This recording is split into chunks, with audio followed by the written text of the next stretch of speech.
Hi everybody, so this is part 3 of my Beaulieu autojumble haul. So these are the last tools I bought on Beaulieu and on markets when I was in the UK, so let's dive into it. Ben found this quite nice set of hex drivers made by Verelit, which is a German company, and I think they would go by the name Vera now. So very nice. Most of those are metric, but there are a few inch sizes, imperial sizes. So those might be the sizes that would transfer to a metric size, which I will have to figure out. So these are users. Ben found this very cheap for a perfect price. I think 4 or 5 quid, something in that order. And now somebody ground his initials into it, which is for this price is not a problem at all. I will clean the handles so they will look a bit more shiny, but those will be users, will go in a user box. And then I found this little, there's two 4-inch wrenches in there. I found this little wrench first, which is a company called Shagik. I think you pronounce it Shagik. Never heard of the company. I haven't really looked hard to be able to find on anything on, so I bought this one for 5 quid again, I think. So quite nice shape. I think it's quite early, and I think Ben was quite bummed he didn't see it himself. Now I offered him to keep it, but he was kind enough to let me take it. So that's a very nice one for the 4-inch collection. Now moving on the 4-inch collection is this 4-inch time alloy, chrome plated one. Very nice condition. As you can see, the wheel, the thumb wheel is still on my table because the pin is missing. And because of that I got quite a good price. Well, I will have to fabricate a new pin in short order before this gets lost, which I will, but otherwise a very nice little wrench. There's a little bit of dirt between the letters, but that's it. So that will be an okay project to get that sorted. Now I also bought from the same seller the older 4 inches off. I bought this little plumb bob for I think another 5 quid or so. I just like the shape. I only have one that's hanging here on top of me, and I'd like to get a few in variant and nice shapes to make sort of a mobile at my shed, hanging from my lamps or my beams, something like that. So this is another addition to that. I think it's quite a nice ornate plumb bob. So I also found this killer 8-inch wrench, which I bought because it said, you can see the price over there, because it said made in the USA, which I found interesting, and I never heard of killer, so I thought that was a little bit interesting. Should go nice in the collection. Now it's been owned by a guy named Enos, so it's a bit of a shame, but still, I only noticed later on. Still a nice buy, I think. So I'm happy with that. Then for just a quid I found this footprint, 7-inch. Now from watching that Rashbone, I think this is from the 70s or 80s. So it's an earlier footprint, because the older footprint would have a screwdriver down here and wouldn't have the inch or metric sizes on there. But still, for a quid with the original knot, you can't beat it, can you? Very nice. I'm still thinking I might do it up. It's never been used, so it will be a nice project to clean for a start. Then on the very English topic, I bought 3 little terry spanners, and I got a few bigger ones that are hanging on my shelves to my right over here, and I'm making a sort of a display with them, and I think these will fit nicely in the display. I like these little wrenches. I don't know why. They were 50p each, that's all, and I kind of do fancy them. Now when I was over in the UK, Ben was kind enough to let me buy for a very kind price a few of his doubles, or stuff that he wasn't able to fit in his drawer anymore. Now, among that was the best thing Terry ever made, in my opinion. It's the turbine spanner.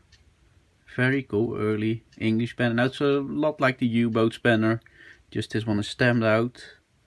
As you can see, it's a bit grubby. I'm sorry about the reflection.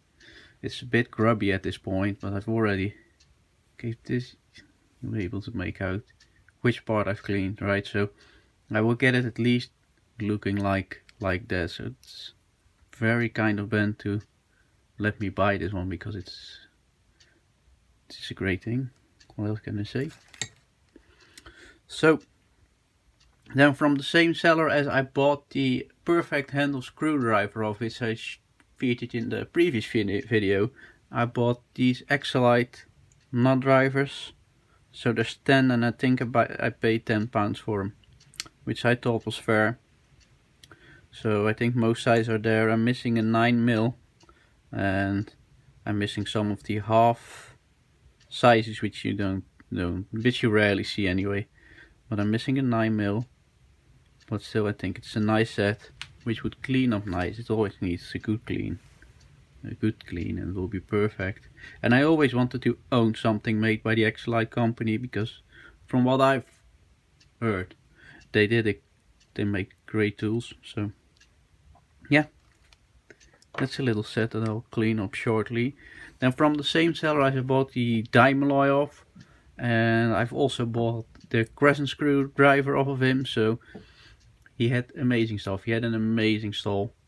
I also bought these two tools. Now, one's the Elgin, sort of crocodile shaped, adjustable. Now I don't really see how they would want it to work, but here it is. It's all there. You can make out this Elgin. Now I'm still thinking about maybe trying to take the screws out and try it on this one. That one is loose. These two aren't. And see if I can sand it up a little bit, make it look a little bit better, because it has scarring, but there's a bit of bad pitting over there, but there's no really deep pitting in it. So it might come out really nice if you spend a couple of hours on it.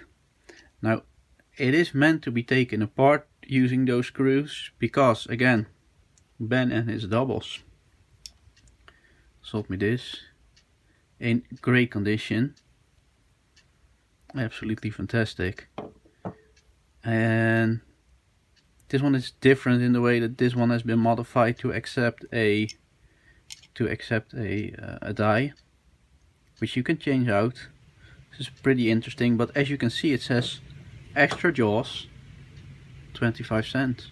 So it was made in such a way you will be able to take this jaw out, because this is a jaw that has chips and would need replacement. So you could change your jaw out and replace it. So I'm thinking it should come apart. This one I won't take apart. This one will get a really good clean, all wax, and will be stored away in the collection. But a really nice wrench. Nice to have the two different ones, or a modified one and a non-modified one together. So to make this really interesting, you can hardly make out the extra 25 cents, extra jaw, it will say. So that's quite interesting. Then last on the haul, but not least, is the speed knot wrench, made in Cochrane, made in Chicago, Illinois. Works all nice, it's all there. And I'm thinking about shining this one off, because as you can see, it's more a little bit of scarring that's got over here. But this will take a while, because I will have to use the Dremel to do an okay job, because I'm not drilling out the pin. It would look really nice over here, but again you would have to use the Dremel. But I don't know if you'll be able to pick up it. There's a ridge that's been there since original, so I would want to keep that ridge in. well, I think this can be quite interesting. There's a little bit more of pitting. Sadly, there's more pitting over on this side, but this side's really, it doesn't look great, but it's more scarred than pitted. And I think some of it, like over here, might be more of the forging.